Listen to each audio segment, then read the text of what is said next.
Welcome to the Fat Lady Sings. The mask is purely for theatrical effect. I wear the mask in around the hospital when I'm being transferred, but I'm out here in fresh air, which is just glorious and something to be celebrated, as I don't get out often. Part of my story, which has been really hard. I was hospitalised September 21st, 2021. I was walking when I went into hospital. I'm barely standing. I was standing and almost ready to take steps when I came in here.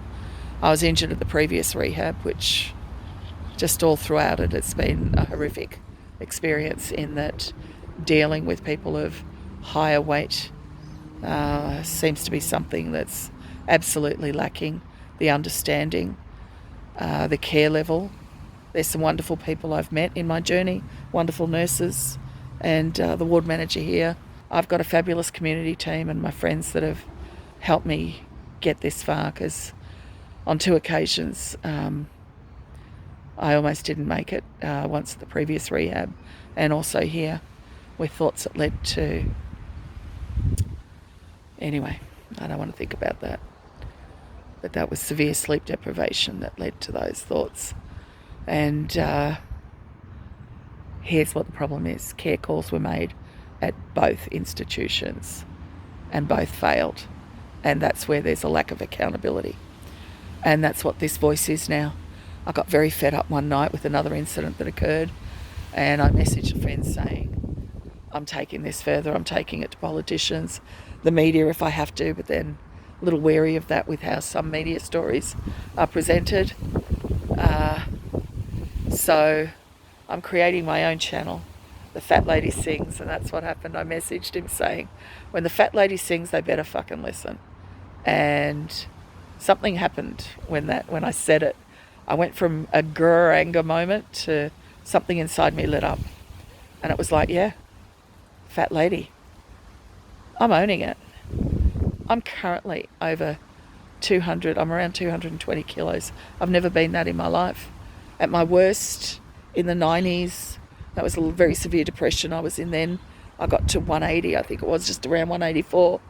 I've gone up and down all through my life, and I didn't realise just how much the fat shaming actually affected me, apart from the trauma. The weight increase here was definitely trauma, with how it's happened, specific times with where it's happened.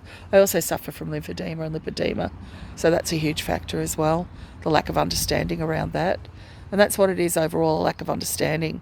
So I don't know where this channel's going, but I want to create more understanding. With the name, when it came up, I thought that's what we can do, is train. I've worked with some wonderful people, and my community physio, Sophie Welch, my wonderful psychologist as well, Manly Canning, who's come in to deliver a training here for more understanding around the fat phobia and trauma in general.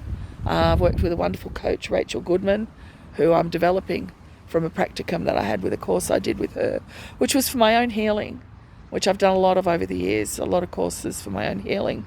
So I have a great understanding.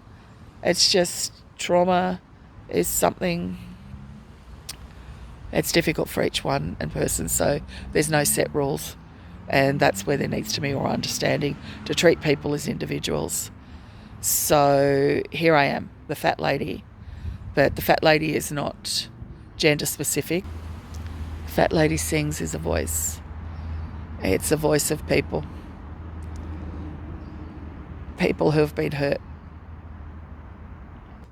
This is something I want to have a voice for as well, patient ratios.